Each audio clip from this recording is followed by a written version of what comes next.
Good morning students, welcome in Hindi class. In previous class we learnt about words and noun, शब्द और संज्ञा हमने पढ़े थे. And now in this class we discuss about pronoun यानी कि सर्वनाम. सर्वनाम के बारे में हम पढ़ेंगे. आपको संज्ञा तो समझ में आ ही गई होगी कि संज्ञा किसे कहते हैं. एक बार फिर रिपीट कर देती हूँ कि संज्ञा किसे कहते हैं. वे शब्द जो किसी व्यक्ति, वस्तु, स्थान या भाव का बोध कराते हैं उन शब्दों को क्या कहते हैं? संज्ञा कहते हैं. ठीक है. अब संज्ञा तो हो गई. अब जब हम सर्वनाम पढ़ेंगे तो जो भी संज्ञा शब्द हैं उनके स्थान पर जिन शब्दों को, जिन संज्ञा को काम में लिया जाएगा वो क्या कहलाएगा? सर्वनाम कहलाएगा. यानी कि वे शब्द जो संज्ञा के स्थान पर प्रयोग में लिए जाएंगे वो सर्वनाम कहलाएंगे. ठीक है. तो इसकी परिभाषा है वो ये रहेगी कि जो शब्द संज्ञा के स्थान पर प्रयोग किए जाते हैं उन्हें सर्वनाम कहते हैं. तो अब आपको इसकी परिभाषा समझ में आ गई होगी. अब जैसे संज्ञा के स्थान पे कैसे प्रयोग होंगे, जैसे हमने एक लाइन देखी है कि राम बाजार जाता है, राम बाजार से सब्जी लाता है, राम बाजार से सब्जी के बाद कहीं और घूमने चला जाता है. अब जैसे इसके अंदर बार बार हमने राम शब्द जो कि संज्ञा शब्द है उसका प्रयोग हो रहा है. अलग अलग लाइन के अंदर राम शब्द बार बार में प्रयोग में लिया जा रहा है जो एक अजीब सा लग रहा है, एक ओड सा लग रहा है. तो अब उसकी जगह, राम की जगह अगर हम कोई दूसरा शब्द उसकी जगह यूज़ में लेते हैं तो लाइन इस तरह से बनेगी. राम बाजार जाता है, वह बाजार से सब्जी लाता है, वह सब्जी बाजार से लाने के बाद में कहीं दूसरी जगह जाता है. तो जैसे राम बार बार में यूज़ हो रहा था तो अब उसकी जगह हमने वह शब्द यूज़ में लिया है. ठीक है. कौन सा शब्द? वह शब्द यूज़ में लिया है. तो अब ये लाइन बिल्कुल सही से बैठ रही है. तो बार बार में संज्ञा शब्द की जगह पर जो शब्द प्रयोग में लिए जाते हैं वो क्या कहलाते हैं? सर्वनाम कहलाते हैं. तो अब आपको इससे समझ में आ गया होगा कि संज्ञा के स्थान पर प्रयोग में आने वाले शब्द क्या कहलाते हैं? सर्वनाम कहलाते हैं. अब हम इनके काइंड्स पढ़ेंगे कि कितने प्रकार का होते हैं. सर्वनाम है, सबसे पहले है पुरुषवाचक सर्वनाम, दूसरा निश्चयवाचक सर्वनाम, अनिश्चयवाचक सर्वनाम, प्रश्नवाचक सर्वनाम, संबंधवाचक सर्वनाम और निजवाचक सर्वनाम. तो ये पूरे 6 प्रकार हो गए. ठीक है. सर्वनाम के कितने प्रकार हुए? 6 प्रकार हुए. पुरुषवाचक सर्वनाम, निश्चयवाचक सर्वनाम, अनिश्चयवाचक सर्वनाम, प्रश्नवाचक सर्वनाम, संबंधवाचक सर्वनाम और निजवाचक सर्वनाम. ठीक है. तो इसमें हम पूरी डिटेल में पढ़ेंगे. तो फर्स्ट है हमारा पुरुषवाचक. ठीक है. अब पुरुषवाचक सर्वनाम किसे कहते हैं इसका देखेंगे. वे सर्वनाम जो किसी व्यक्ति के लिए प्रयुक्त होते हैं, जैसे नाम से ही पता चल रहा है पुरुषवाचक. ठीक है. तो किसी व्यक्ति के लिए होगा. तो वे सर्वनाम जो किसी व्यक्ति के लिए प्रयुक्त होते हैं वो पुरुषवाचक सर्वनाम कहते हैं. जैसे मैं, ठीक है, हम, तुम, ये सब क्या है? सर्वनाम शब्द, पुरुषवाचक. ठीक है. अब पुरुषवाचक में भी ये 3 प्रकार के होते हैं. ठीक है. एक तो उत्तम पुरुष, दूसरा मध्यम पुरुष और तीसरा है अन्य पुरुष. ठीक है. पुरुषवाचक सर्वनाम के भी 3 भेद होते हैं. वो 3 प्रकार के होते हैं. उत्तम पुरुष, मध्यम पुरुष और अन्य पुरुष. उत्तम पुरुष कौन होता है? अपन, खुद, बोलने वाले. ठीक है. ऐसे समझेंगे इसको, वैसे आपको इससे समझ नहीं आएगा. तो फर्स्ट है उत्तम पुरुष. उत्तम पुरुष कौन होता है? अपन, यानी कि हम जो बात कर रहे हैं, आपको बोल रहे हैं, वो खुद, बोलने वाला खुद. ठीक है. दूसरा है मध्यम पुरुष, यानी कि सुनने वाला. हम किसी को बोल रहे हैं तो वो सुनने वाला है. और अन्य पुरुष किसी थर्ड पर्सन। ठीक है, तो आपने इंग्लिश में भी पढ़े होंगे प्रोनाउन में फर्स्ट पर्सन, सेकंड पर्सन और थर्ड पर्सन। उसी तरीके से हिंदी में भी है। उत्तम पुरुष यानी कि खुद बोलने वाले हैं, मध्यम पुरुष यानी कि बीच वाले हैं जिसके लिए बोला जा रहा है, और अन्य पुरुष थर्ड पर्सन जिसके लिए कहा जा रहा है। ठीक है, तो जैसे कि मैं उत्तम पुरुष, आप सुन रहे हो तो मध्यम पुरुष, और अपन किसी तीसरे के बारे में अगर बात करते हैं तो वो अन्य पुरुष। ऐसे आप समझिए इसको। तो उत्तम पुरुष में देखेंगे, उत्तम पुरुष है बोलने वाला अपने नाम के स्थान पर जिस सर्वनाम शब्द का उपयोग करते हैं। ठीक है, बोलने वाला अपने नाम के स्थान पर।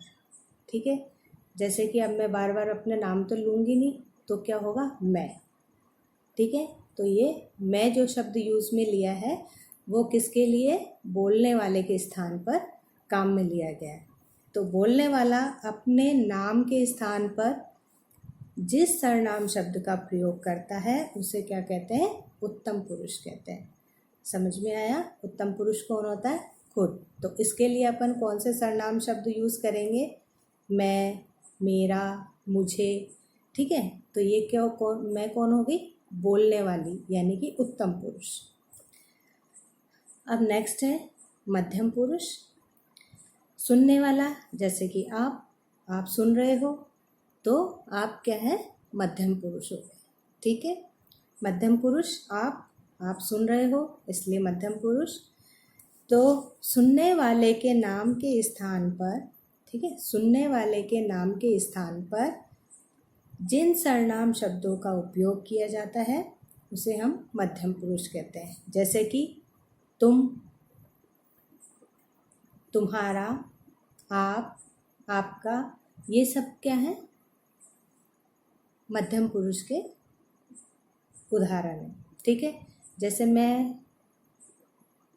उत्तम पुरुष, आप, जैसे हम आपसे बोलते हैं आप क्या कर रहे हो, आप कहाँ जा रहे हो। ठीक है, तो आप कौन हो गए, मध्यम पुरुष हो गए। ठीक है, अब आ गया होगा समझ में कि मध्यम पुरुष कौन है, सुनने वाले होते हैं। उत्तम पुरुष बोलने वाले होते हैं। जैसे हम बोल रहे हैं और आप सुन रहे हो तो हम उत्तम पुरुष हो गए और आप मध्यम पुरुष हो गए। ठीक है, अब है थर्ड, अन्य पुरुष। ठीक है, अन्य पुरुष जिसके बारे में अपन बात कर रहे हैं। ठीक है, यानी कि बुक समझ लो, बुक के लिए जब अपन बोल रहे हैं कि मैं बोल रही हूँ, आप सुन रहे हो, किसके बारे में, हम सर्वनाम के बारे में बात कर रहे हैं, तो सर्वनाम क्या हो गया, अन्य पुरुष हो गया। ऐसे समझिए। ठीक है, लेकिन इसके अंदर कौन होंगे, पुरुषवाचक ही होंगे। तो जिस विषय में बातें हो रही हैं, ठीक है, जिस विषय में बातें हो रही हैं, जिसके विषय में बातें हो रही हैं, यानी कि अपन बात किसके लिए कर रहे हैं, सर्वनाम के लिए बात कर रहे हैं, तो ये अन्य पुरुष समझ लीजिए। इसको ऐसे करके समझिए तो जल्दी समझ में आ जाएगा। जिसके विषय में बातें हो रही हों और जो वार्ता स्थान पर उपस्थित नहीं होता है। ठीक है, यानी कि हम बोल रहे हैं, आप सुन रहे हैं, अगर हम किसी तीसरे के बारे में बात कर रहे हैं लेकिन वो यहाँ पर नहीं होना चाहिए, यानी कि तभी तो थर्ड पर्सन कहलाएगा। हम फर्स्ट पर्सन हो गए, आप सेकंड पर्सन, और हम जिसके बारे में बात कर रहे हैं वो थर्ड पर्सन, लेकिन वो थर्ड पर्सन हमारे सामने नहीं होना चाहिए। अगर हमारे सामने होगा तो वो भी क्या हो जाएगा, सेकंड पर्सन में, यानी कि मध्यम पुरुष में ही माना जाएगा। इसलिए जो व्यक्ति उस समय उपस्थित नहीं होता है और अपन उसके लिए बातें कर रहे हैं, उसके विषय में बात कर रहे हैं, तो वो क्या कहलाएगा, थर्ड पर्सन। और अगर हम किसी थर्ड पर्सन के बारे में बात कर रहे हैं और वो उस समय अपने सामने ही होता है तो वो थर्ड पर्सन नहीं माना जाएगा, वो सेकंड पर्सन ही माना जाएगा। ये समझिए। ठीक है, तो फर्स्ट पर्सन मैं, सेकंड पर्सन आप, एंड थर्ड पर्सन वो जिसके लिए अपन बात कर रहे हैं। अब आ गया समझ में? तो अब हम इसके लिए क्या यूज़ करेंगे, वह है उसका, उसके, ठीक है, इस तरह के वर्ड्स यूज़ करेंगे। मध्यम पुरुष के लिए आप, जैसे कि हम आपको बोल रहे हैं तो आप, आपका, ये शब्द हो गए। जैसे मैं खुद बोल रही हूँ तो मैं, मुझे, मेरा, ये हो गया। और अपन किसी थर्ड पर्सन के लिए तो वह, उसको, उसे, ठीक है, ये शब्द यूज़ किए जाते हैं। तो अब आप समझ गए होंगे कि मध्यम पुरुष, उत्तम पुरुष और अन्य पुरुष किसे कहते हैं। नाउ नेक्स्ट इज निश्चयवाचक सर्वनाम। ठीक है, सेकंड कौन सा है, निश्चयवाचक सर्वनाम। पुरुषवाचक सर्वनाम आपको समझ में आ गया होगा। अब है हमारा निश्चयवाचक। निश्चय यानी कि नाम से ही पता चल रहा है, निश्चय यानी कि कोई चीज़ का निश्चित होना। ठीक है, निश्चय यानी कि किसी चीज़ का निश्चित होना कि वो चीज़ है। ठीक है, तो जिस सर्वनाम शब्द से किसी निश्चित व्यक्ति, ठीक है, निश्चित होना चाहिए व्यक्ति, निश्चित व्यक्ति, वस्तु या स्थान का बोध हो। ठीक है, जैसे अजमेर शहर, अजमेर है, ये नहीं कि अपन ने सिर्फ नाम बोला है तो अजमेर है या नहीं ये पता नहीं है, नहीं, ऐसा नहीं होना चाहिए। एक निश्चित होना चाहिए कि अजमेर है तो है, जयपुर है तो है। तो इस तरह से जैसे कि निश्चित व्यक्ति होना चाहिए। जैसे कि आप हो, आपका नाम है तो आप है, निश्चित हो आप। ठीक है, आपके, और वस्तु यानी कि आपके पास आपकी बुक है, आप पढ़ रहे हो उसमें, तो वो आपके लिए निश्चित है कि हाँ है, मेरी बुक है मेरे पास। और निश्चित स्थान होना चाहिए यानी कि जगह। ठीक है, इनका बोध हो उसे क्या कहते हैं, निश्चयवाचक सर्वनाम कहते हैं। ठीक है, नाम के अकॉर्डिंग ही पता चल रहा है कि कोई वस्तु का निश्चित होना होता है यानी कि निश्चित है। और जैसे आपको स्कूल जाना है तो जाना ही है, ये निश्चित है। ठीक है, आपका स्कूल जहाँ पर है वहाँ वो जगह है तो निश्चित है। ठीक है, तो इस तरीके से एक निश्चित व्यक्ति, निश्चित वस्तु और निश्चित स्थान हो तो उसे हम क्या कहेंगे, निश्चयवाचक सर्वनाम। तो अब आप इसकी डेफिनेशन देखिए। जिस सर्वनाम शब्द से किसी निश्चित व्यक्ति, वस्तु या स्थान का बोध हो उसे निश्चयवाचक सर्वनाम कहते हैं। ठीक है, जैसे यह है, ठीक है, वह आदि अन्य पुरुषवाचक सर्वनाम ही प्रसंग के अनुसार निश्चयवाचक बन जाते हैं। जैसे यह पुस्तक मेरी है, वह मोहन ने ही है। ठीक है, निश्चित है। जैसे कि मैंने कहा ये पुस्तक मेरी है तो मेरी ही है, आपकी तो है नहीं। मैं इसमें से पढ़ा रही हूँ तो ये मेरी है। अब जैसे किसी का नाम, जैसे आपका नाम है तो आप निश्चित हो, ठीक है, हाँ है आप। तो इस तरीके से एक निश्चित व्यक्ति, वस्तु और स्थान होना चाहिए।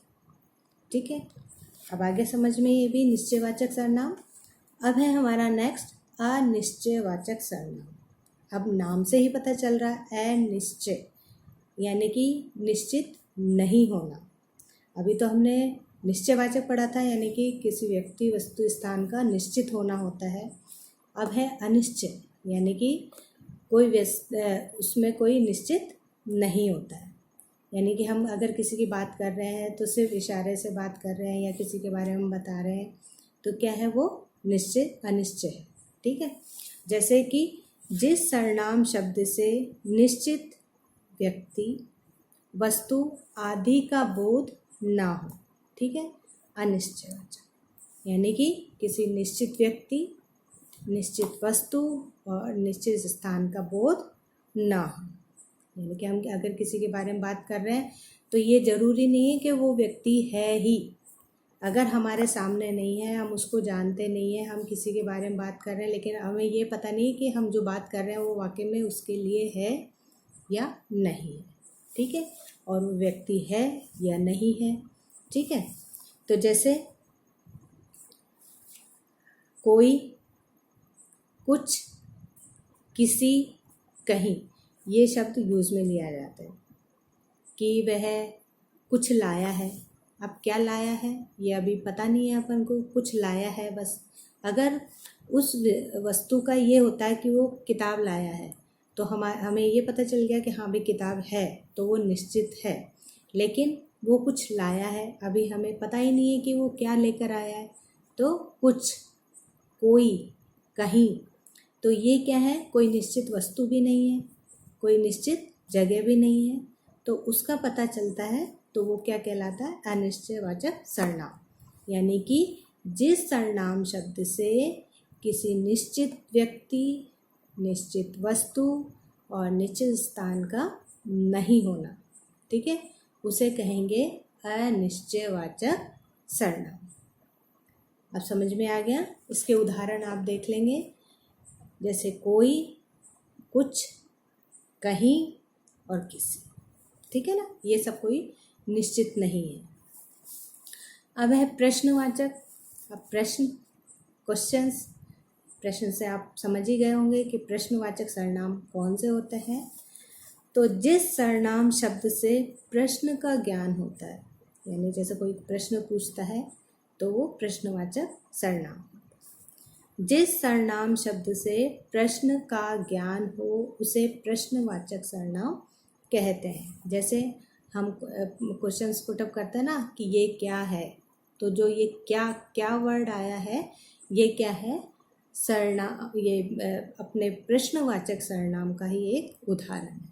हम क्वेश्चन कर रहे हैं कि क्या है, कौन है, कैसे है, जैसे कहाँ, वेयर, व्हाट, हाउ, ये सब क्या है, ये अपन ने इंग्लिश में पढ़े हैं, वेयर, व्हाट, हाउ, और हिंदी में हमें क्या, कौन, कैसे, किसका, किसने।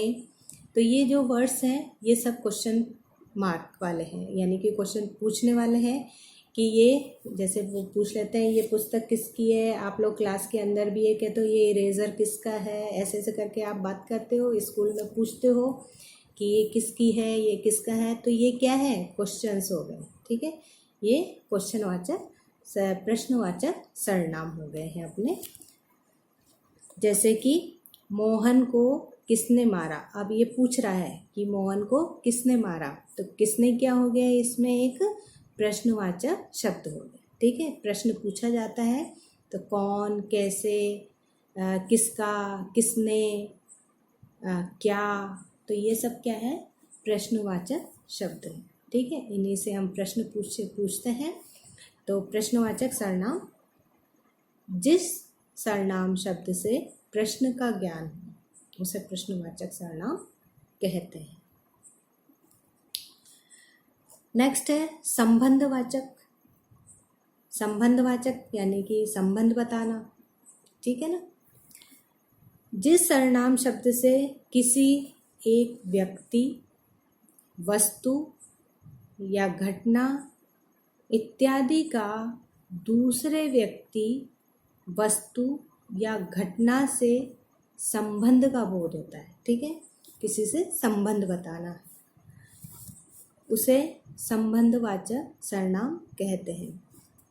एक बार फिर सुनिए, जिस सर्वनाम शब्द से किसी एक व्यक्ति, वस्तु या घटना आदि का दूसरे व्यक्ति से, ठीक है, एक घटना और वस्तु और इससे व्यक्ति से किसी दूसरे व्यक्ति का, दूसरी वस्तु का और दूसरी उस घटना से उसका संबंध बताते हैं, वो कहलाता है संबंधवाचक सर्वनाम। जैसे जो, सो, जिसे, उसे, जिसको, जिसकी, ठीक है। जैसे कि जैसा करेगा वैसा भरेगा, तो ये एक लाइन है, जिसकी लाठी उसकी भैंस, ये मुहावरे हैं, यानी कि किसी घटना का, किसी व्यक्ति का या किसी वस्तु का किसी दूसरे व्यक्ति से, किसी दूसरी वस्तु से या किसी दूसरी घटना से संबंध बताना, ठीक है ना। अब समझ में आ गया। तो जैसे जैसा करोगे वैसा भरोगे, अगर अच्छा काम करोगे तो उसका अच्छा फल मिलेगा, बुरे काम करोगे तो बुरा फल मिलेगा। जिसकी लाठी उसकी भैंस, यानी कि जिसका रोब है उसी के हिसाब से दुनिया चलती है, ठीक है ना, उसी का सम्मान होता है। उसी तरीके से संबंध वाचक सर्वनाम है ये। अब है लास्ट निजवाचक सर्वनाम। निज यानी कि नाम से पता चल रहा है अपना, निज यानी अपना, ठीक है। जो सर्वनाम शब्द स्वयं के लिए प्रयोग किए जाते हैं, ठीक है। निज शब्दों से ही पता चल रहा है कि इनके अर्थ क्या हो सकते हैं। तो निज यानी अपना। तो जो सर्वनाम शब्द स्वयं के लिए यूज में लिए जाते हैं उन्हें हम निजवाचक सर्वनाम कहते हैं। जैसे अपने आप, स्वयं, आप ही यानी कि खुद ही, स्वयं ही, ये सब क्या है, सर्वनाम शब्द, निजवाचक सर्वनाम शब्द है जो अपने लिए ही यूज़ में लिए जाते हैं। जैसे कहते हैं ना कि मैं खुद कर लूँगा या मैं स्वयं वहाँ पर उनके साथ चला जाऊँगा। तो ऐसे जो ये शब्द हैं ये निजवाचक सर्वनाम है जो अपने खुद के लिए यूज़ में लिए जाते हैं। जैसे मैं अपना काम स्वयं कर लेता हूँ।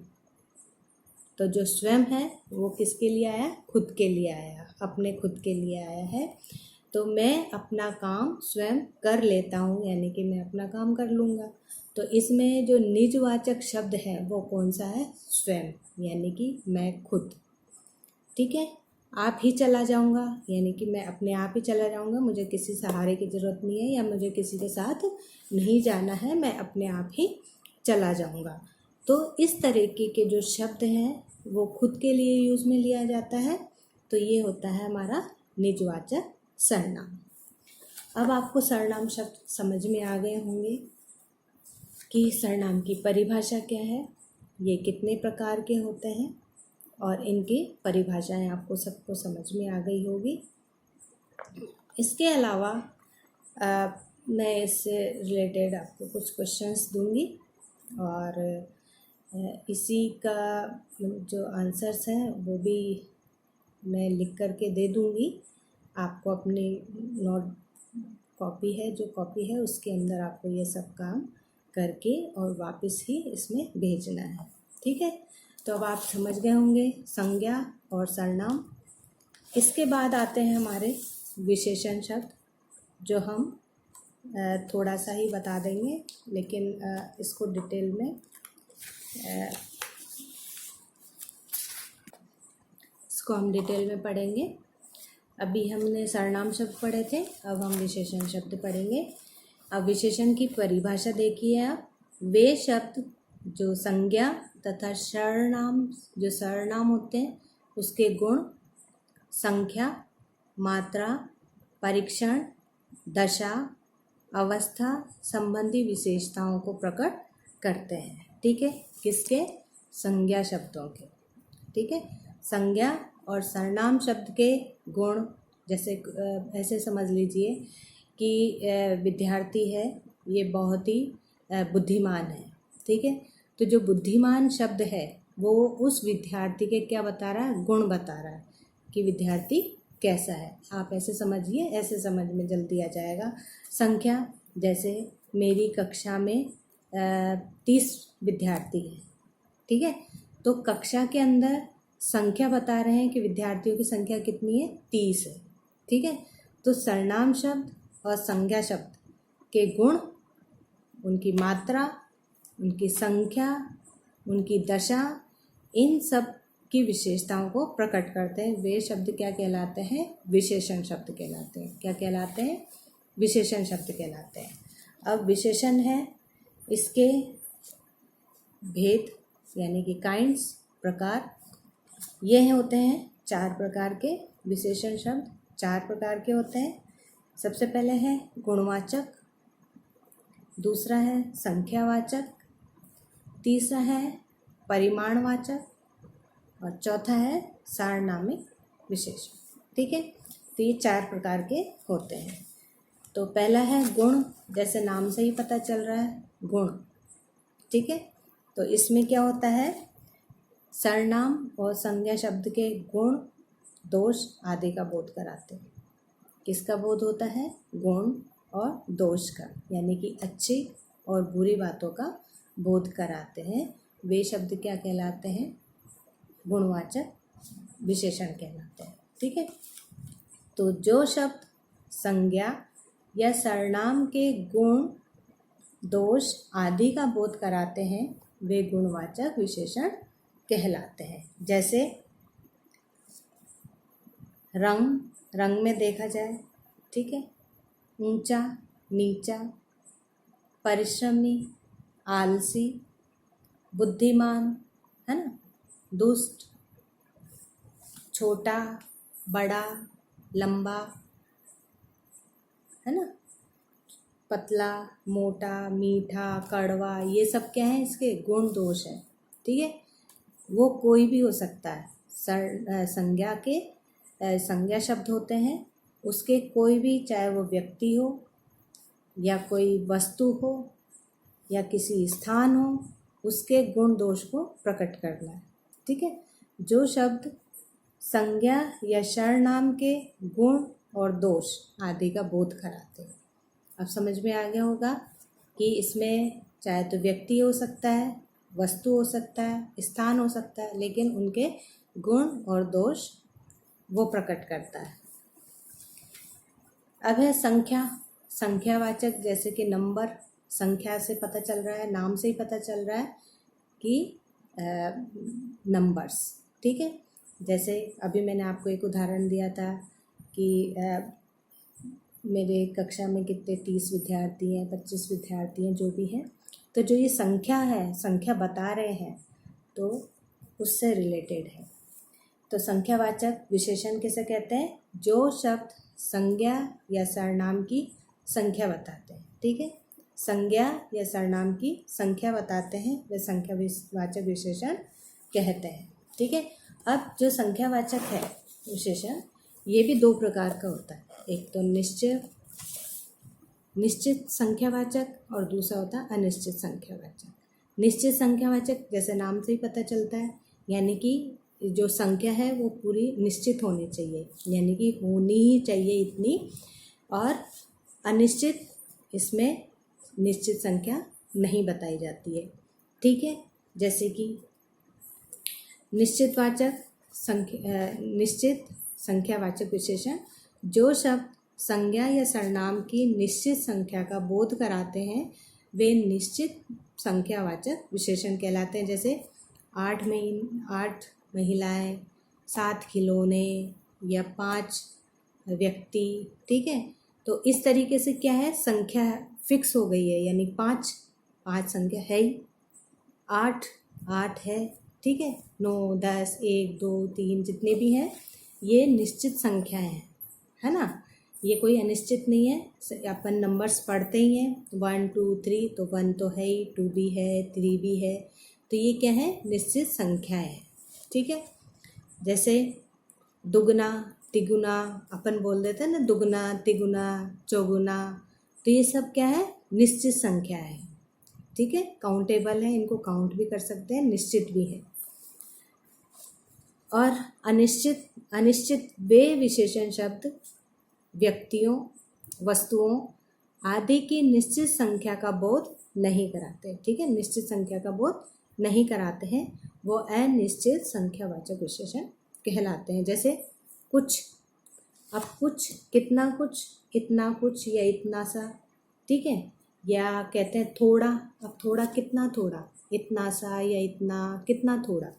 तो अब अपन को इसकी कोई मात्रा का पता नहीं चल रहा है कि थोड़ा भी कितना है, कोई। ठीक है, अनेक,